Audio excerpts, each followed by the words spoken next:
Genesis Kapitulo 1, versikulo 1. Noong simula, nilikha ng Diyos ang langit at ang lupa. Versikulo 2. Ang lupa ay walang anyo at walang laman. Ang kadiliman ay nasa ibabaw ng kalaliman. Ang Espiritu ng Diyos ay kumikilos sa ibabaw ng katubigan. Ikatlong versikulo. Sinabi ng Diyos, magkaroon ng liwanag at nagkaroon ng liwanag. Ikaapat na versikulo.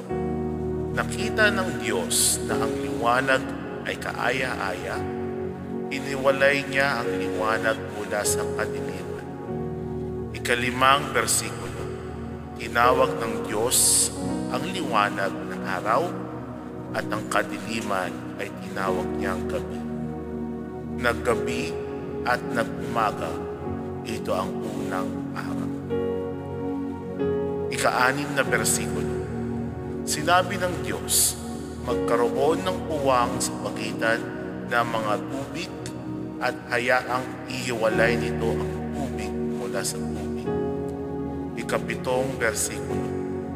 Ginawa ng Diyos ang puwang at hiniwalay niya ang tubig na nasa silong ng kalawakan mula sa tubig na nasa ibabaw ng kalawakan.